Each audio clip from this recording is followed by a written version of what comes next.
Hi, I'm Teddy Atlas, and I'm here to talk to you again on the platform of dynamicstriking.com. I've been doing instructional fight videos with them for a while now. We have 6 of them done.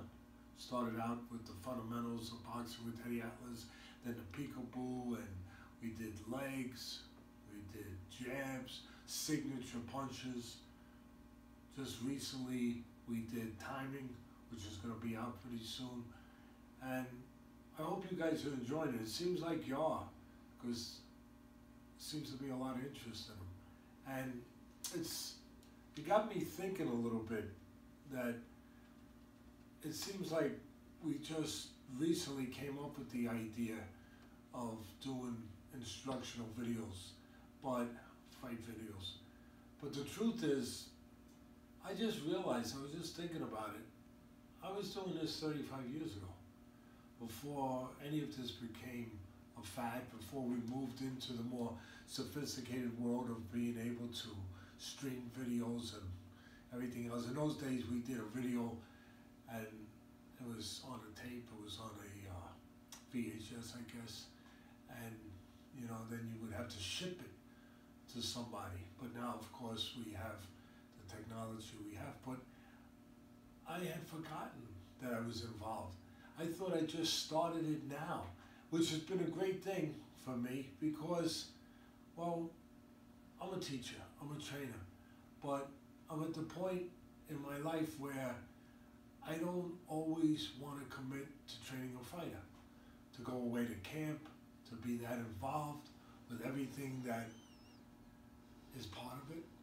It takes a lot out of you to be involved, to have that kind of partnership bond, to do something that important and that risky with a person, and to go through what you have to go through every day in the gym.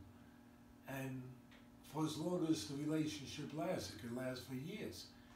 And I had gotten to the point where I was not sure that I wanted to make that commitment. Matter of fact, I didn't want to make that commitment anymore. A couple times I came out of retirement over the years, but it became more and more difficult for me to want to make that commitment.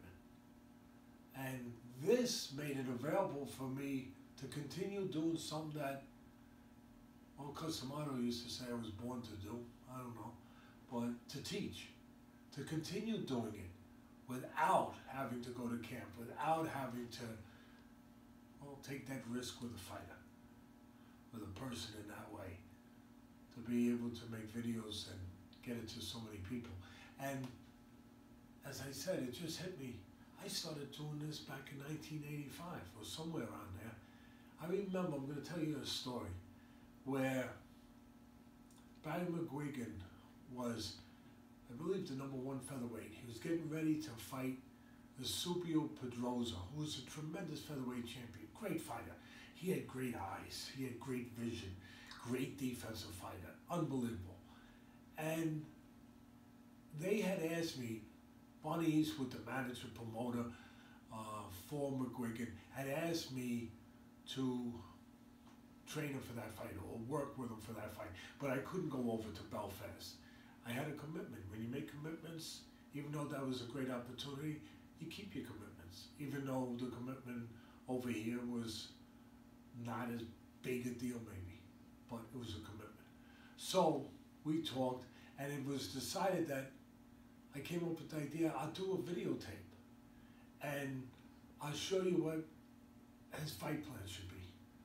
And you can work on it in camp and be able to implement it in your training. And I was on the phone with them every once in a while, telling them, asking them how they were doing. Okay, you got to do this, making corrections over the phone.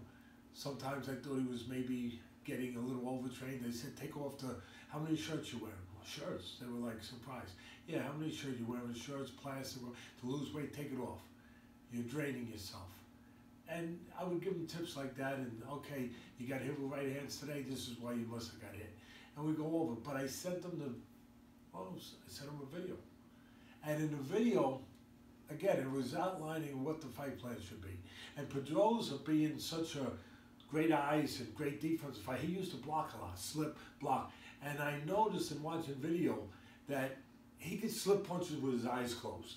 I mean, well, he got into a rhythm. So it disrupted his rhythm. So in the video, I told McGuigan, listen, if you throw a 1-2, which was obviously one of the combinations he would like to throw, he's going to jump, he's just going to slip them. But if you disrupt that timing, that rhythm, and you go, you start the jab, and he's boom, and then you shoot the right hand. That's different, you catch him. And I also said, even, he's so good with his hands, even when you throw to the body, he'll go like this, he'll pick the punches. So, if you get his respect by throwing one to the body, now he believes you're going to do it. Next time, bend like you're going to throw it, he'll sort of, boom, and throw it up top instead. And I remember watching it with my wife. I think it was on NBC, whatever it was, one of the networks, watching him fight from here. And he was fighting in an outdoor stadium, I believe, in London against Pedrosa. And he had all his fans there. And I remember, I was so excited. I said, Elaine, and she's there with me. Well, what? I said, watch. I could see it coming. I could see it coming. That he was going to bend and then fake upstairs. Or go upstairs. Bend the end and bang!